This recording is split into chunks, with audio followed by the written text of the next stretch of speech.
Normal delivery कराएंगे तो आपकी जो वाइफ है और होने वाला बच्चा, उन दोनों की जान को खतरा है।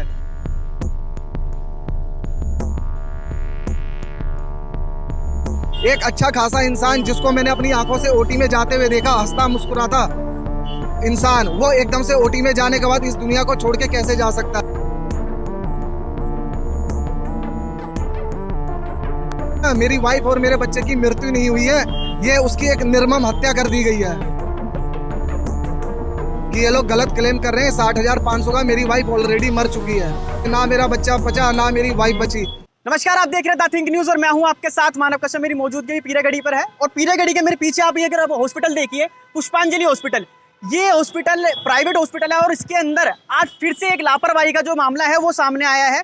परिजनों की माने तो 5 तारीख को महिला को यहाँ पर एडमिट कराया गया था जो कि प्रेग्नेंट थी और हॉस्पिटल वालों ने ये तक कहा था कि यहाँ पर ऑपरेशन से इनकी जो डिलीवरी है वो होगी, लेकिन ऑपरेशन से पहले ही जो महिला है और जो उनके पेट में बच्चा था वो दोनों ही इन्होंने कहा कि वो मृत हो चुके हैं। मतलब 6 तारीख को यहाँ पर उनको मृत घोषित इन्होंने कर दिया। परिजनों की माने तो उनका साफ तौर पे कहना है कि ये जो मामला है ये सिर्फ और सिर्फ हॉस्पिटल की लापरवाही की वजह से सामने आया है और पूरा जो मामला है वो इनके परिजनों से जानेंगे और उनसे बात करेंगे क्या सच में हॉस्पिटल की लापरवाही की वजह से ही इनकी वाइफ को यहाँ पर जान अपनी गंवानी पड़ गई। सर क्या नाम है और एक बार पूरा मामला बता।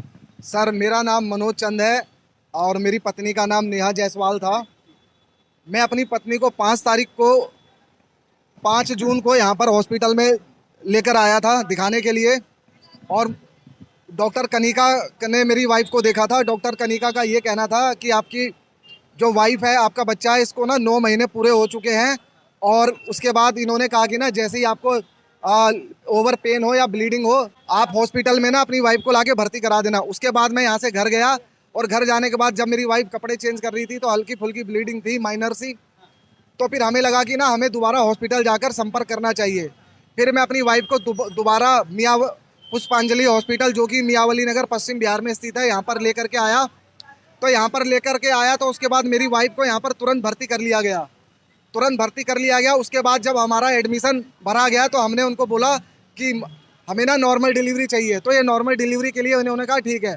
उसके बाद जब मैंने अपनी वाइफ को यहाँ पर भर्ती करा दिया गया तो उसके बाद मैंने ऑब्जर्व किया, भर्ती करने से लेकर के अगले दिन तक इन्होंने ना मेरे को नॉर्मल डिलीवरी ना करके मेरे को सुझाव दिया कि ना आप सिजेरियन डिलीवरी करवाएं। इन्होंने मुझसे कहा कि अगर आप नॉर्मल डिलीवरी कराएंगे तो आपकी जो वाइफ है और होने वाला बच्चा, उन दोनों की जान को खतरा है।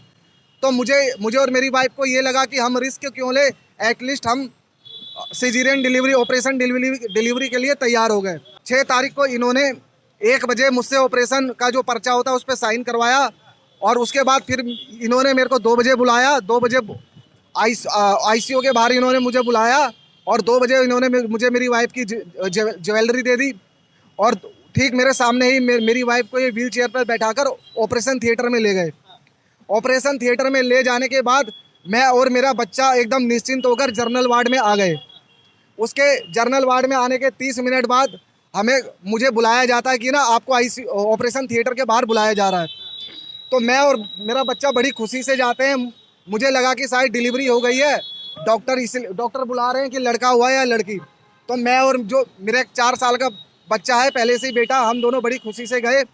जब मैं ऑपरेशन थिएटर के बाहर पहुंचता हूं तो मेरे होशो हवास उड़ गए। इन्होंने फटाफट मेरे को डॉक्टर के कपड़े पहनाए और मेरे को ऑपरेशन थिएटर में ले गए।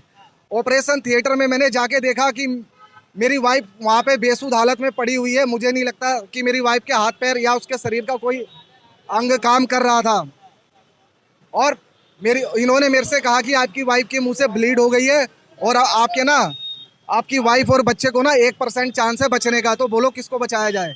तो मेरा ये कहना है कि आप लोग डॉक्टर हो तो आप लोग मुझसे सुझाव क्यों मांग रहे हो? मुझसे बेहतर तो आप जानते हो कि इस समय हमें ना क्या करना चाहिए। मैंने इनको कहा ठीक है, अगर ऐसा है आप नहीं बचा सकते हो तो आप कोशिश करिए, मेरी वाइफ को बचाइए। लेकिन मैंने ये देखा कि अभी ना ऑपरेशन स्टार्ट भी नहीं हुआ था और मुझे लग रहा है मेरी वाइफ और मेरा बच्चा ना उस समय जो उसके पेट के अंदर था वो पहले ही मृत हो चुके थे। इन्होंने उसको वेंटिलेटर पे लेटा रखा था और वेंटिलेटर के जरिए ही उसका दिल धड़क रहा था। उसके बाद ये मेरी वाइफ को दोबारा ऑपरेशन थिएटर से निकालकर आईसीयू में ले गए। आईसीयू में जाने के बाद मैं देखता हूँ मेरी वाइफ के शरीर में बिल्कुल जान नहीं है, वो एकदम बेसुध हालत में बिस्तर पर पड़ी हुई है और ये लोग उसको सीपीआर दे रहे हैं, उसके सीने पे हाथ रख के दबा रहे हैं ताकि इसका दिल धड़के। ठीक उसके कुछ मिनटों बाद मैंने देखा मेरी वाइफ का दिल धड़कना बंद हो गया और इन्होंने फिर मेरी वाइफ को ना और बच्चे को मृत घोषित कर दिया। मृत घोषित करने के बाद ये यहाँ से मेरी वाइफ की body Sanjay Gandhi hospital transfer कर दी गई, जो कि मंगोलपुरी में स्थित है। उसके बाद जब हम अगले दिन 6 तारीख को मेरी वाइफ की बॉडी शाम को यहाँ से रवाना कर दी गई थी संजय गांधी हॉस्पिटल में पोस्टमार्टम के बाद। मैंने 112 पे कॉल करके इस पूरे मामले की जानकारी भी दिल्ली पुलिस को दी थी।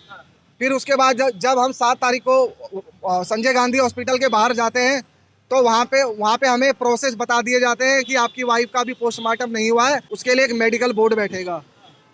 अब मेरी और मेरे परिवार की सिर्फ प्रशासन से यही गुहार है कि मुझे और मेरे परिवार को, मेरी पत्नी और एक 9 महीने का बच्चा जो अभी तक मेरी पत्नी के गर्भ में है, उस बच्चे को बाहर भी नहीं निकाला गया, उनकी बॉडी मुझे सौंप दी जाए। और इस मामले को ऑलरेडी 3 से 4 दिन हो चुके हैं और आज 9 तारीख हो गई है। आज अभी तक ये खबर नहीं है कि मेरी वाइफ का सब मुझे कब तक दिया जाएगा। तो आपको ऐसा लगता है कि हॉस्पिटल की लापरवाही की वजह से आपकी वाइफ? सर मेरी वाइफ मेरे सामने एकदम बिल्कुल अच्छी स्थिति में गई थी और मेरा ये मानना है कि ना मेरी वाइफ और मेरे बच्चे की मृत्यु नहीं हुई है, ये उसकी एक निर्मम हत्या कर दी गई है, जो कि डॉक्टर की लापरवाही से हुई है। डॉक्टरों का कहना है कि ना उसके मुंह से ब्लीडिंग हुई थी, तो पेशेंट ब्लीडिंग क्यों करेगा? या तो आपने कोई बेहोशी की दवा का ओवरडोज ज़्यादा दिया, या आपने कोई उसे ऐसी इंसुलिन इंजेक्शन लगाया जिसकी वजह से उसकी बॉडी में गलत रिएक्ट हुआ। एक अच्छा खासा इंसान जिसको मैंने अपनी आंखों से ओटी में जाते हुए देखा, हंसता मुस्कुराता इंसान, वो एकदम से ओटी में जाने के बाद इस दुनिया को छोड़ के कैसे जा सकता है? मेरी तो दुनिया ही उजड़ गई। हम लोग मेरे परिवार में इतना खुशी का माहौल था कि मेरे घर में एक बच्चे का जन्म होने वाला है। हम इसको लेकर बहुत उत्सुक थे, जिसके लिए हमने सारी तैयारियां भी की थी, लेकिन अब वो सारी कितना चार्ज आपसे इन लोगों ने किया था? सर मेरे पास मेडिकल का जो मैसेज है वो आया था, मैंने उस लिंक को ओपन किया था। ये लोग 60,500 रुपये का क्लेम कर रहे हैं और उनको भी मैंने जानकारी दी कि ये लोग गलत क्लेम कर रहे हैं। 60,500 का मेरी वाइफ ऑलरेडी मर चुकी है। सर उसके बाद अब इनका क्लेम पास हुआ या नहीं हुआ इसकी मेरे पास कोई जानकारी नहीं है। मेरा ये मानना है, मैं आज लोगों के बीच में इसलिए आया हूँ ताकि जिस हादसे का मैं शिकार हुआ हूँ उस हादसे का शिकार और कोई दूसरा ना हो, ना किसी की बहन, किसी की पत्नी, किसी का बच्चा इस दुनिया को छोड़ के ना जाए। मेरी प्रशासन से ये भी गुहार है कि आप ऐसे हॉस्पिटल और ऐसे डॉक्टर जिन्होंने मेरी वाइफ का ट्रीटमेंट उपचार किया, उनके ऊपर तत्काल कार्रवाई की जाए और तुरंत उनका लाइसेंस रद्द किया जाए। बस आपको हॉस्पिटल की तरफ से क्या कुछ कहा गया कि क्या कुछ प्रॉब्लम थी आपकी वाइफ को जिसकी वजह से उनकी डेथ? सर मेरी वाइफ को कोई प्रॉब्लम नहीं थी। मेरा ये मानना है इन्होंने ये कहा कि आपकी वाइफ मुंह से ना ब्लीडिंग करने लगी थी ऑपरेशन से पहले। तो मेरा ये मानना है जब आपने ऑपरेशन स्टार्ट ही नहीं किया, क्या आप लोग इतने काबिल नहीं थे कि ऑपरेशन स्टार्ट करने से पहले माँ और बच्चे की जान चली गई, आप उसमें से कम किसी को तो बचाते? ना मेरा बच्चा बचा, ना मेरी वाइफ बची। इन्होंने लास्ट टाइम पे मैं इनसे गुहार लगाता रहा कि सर अगर केस आपसे सॉल्व नहीं हो रहा तो आप मेरी पत्नी को इसी समय किसी दूसरे या बड़े हॉस्पिटल में रेफर कर दीजिए, जिससे मेरी पत्नी की, मेरा मानना है कि अगर ये तत्काल प्रभाव पर मेरी वाइफ को यहाँ से रेफर कर देते किसी बड़े अच्छे हॉस्पिटल में, तो आज मेरी वाइफ और मेरा बच्चा मेरे साथ होते। इनकी लापरवाही की वजह से ही मेरी पत्नी की जान गई है और यही हत्यार है मेरे होने वाले बच्चे और मेरी पत्नी के। प्रशासन से क्या मांग है?